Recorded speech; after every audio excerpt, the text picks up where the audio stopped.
Sa dulo na po ako nang mawawala ng pag-asa, pero yung nakilala ko po kayo at na ano ko po, nagbigay ko po ako ng trust, sobrang happy ko. Kamusta po kayo? Okay naman po, happy po. Good to hear na happy naman po kayo. Super happy po. At last po. Yes. So can you briefly describe your experience with the services that we offer here at GST? Ang experience ko po ay grabe pong transparent po yung GST. Saka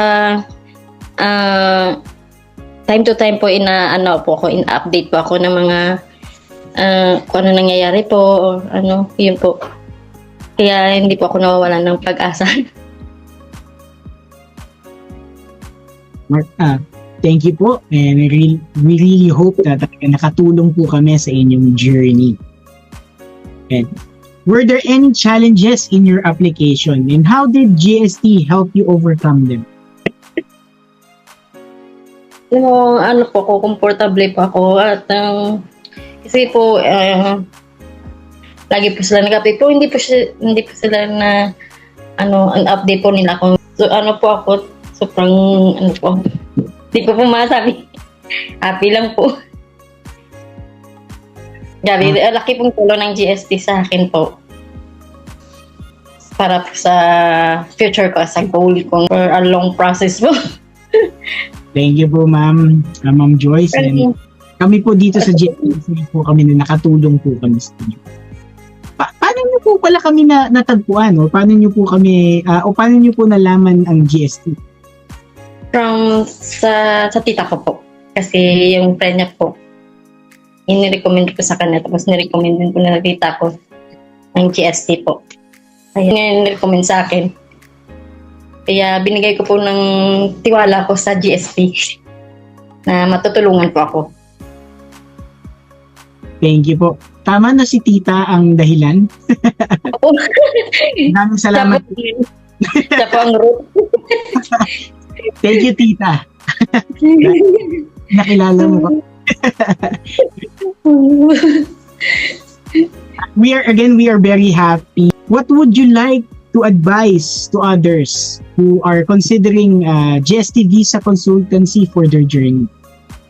Ano ko po ay trust lang po sa GST na ginagawa din po nilang makaya nila, saka the best nila po na effort na mabigay yung best service nila po. Yun po masasabi ko. At mga staff po ay mga bababait at sobrang down to earth po talaga sila, friendly. Thank you for your kind words, Ma'am Joyce. And would you want us, or would you recommend us to your friends and family?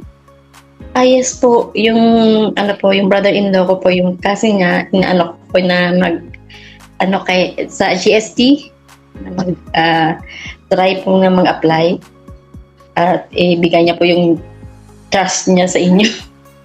Yun po. Alam ko po na matutulungan niyo po siya.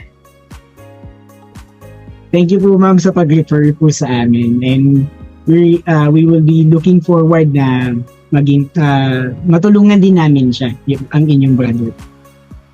Maraming salamat po sa inyong mabubuting feedback sa amin. We really appreciate it, and nakikita talaga namin that what we are doing is really making a difference in the lives of our clients.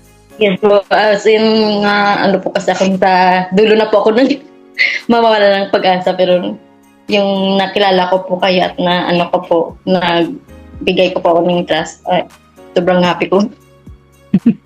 Sobrang happy ko ngayon. Blessings po kayo.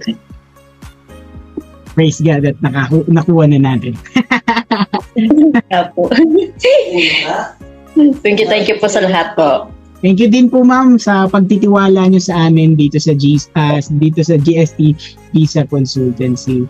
And I hope we can still help you in the near future, and other people na marirefer nyo pa dito sa ating Yes po. GST Visa Consultancy.